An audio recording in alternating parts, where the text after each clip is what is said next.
जिंदगी में कई बार ऐसा होता है कि जब हम अपने सोचने का तरीका बदलते हैं तब हमारी ज़िंदगी भी बदल जाती है।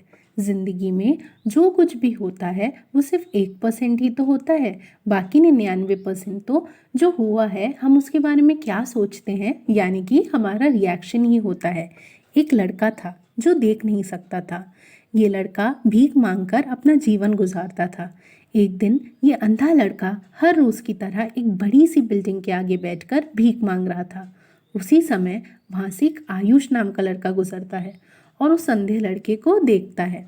आयुष उसी बिल्डिंग में एक ऑफिस के नीचे काम करता है। जब आयुष ने देखा कि ये लड़का भीख मांग रहा था तो वो उसकी मदद करने के लिए उसके पास पहुंचता है। आयुष वहां जाकर देखता है कि इस लड़के के पास एक डिब्बा है और उस डिब्बे में थोड़े से सिक्के भी हैं। कुछ लोग आते हैं, इस लड़के के को पैसे देते हैं और कुछ लोग बस देखकर ही चले जाते थे। आयुष ने ये भी देखा कि इस लड़के के पीछे एक बोर्ड लगा हुआ था जिसमें लिखा था कि मैं एक अंधा लड़का हूँ, मेरी मदद कीजिए। ये सब देखकर आयुष अब ये सोचने लगता है कि इस दुनिया में बड़े कमाल के लोग हैं।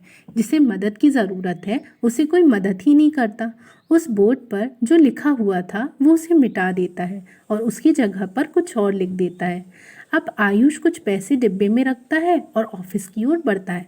फिर आयुष ऑफिस पहुंचता है और हर रोज़ की तरह अपना काम करता है। शाम को जब वो ऑफिस से अपने घर के लिए निकलता है तभी उसे वो अंधा लड़का याद आता है। वो ये सोचता है कि मैं एक बार घर जाने से पहले उस लड़के को देख लूं, मेरे लिखने की वजह से उसके जीवन में कोई बदलाव आया कि नहीं।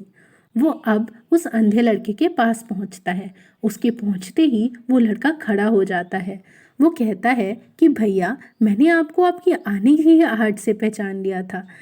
आप वही हैं ना जो सुबह आए थे और मेरे इस बोर्ड पे कुछ लिख के चले गए थे।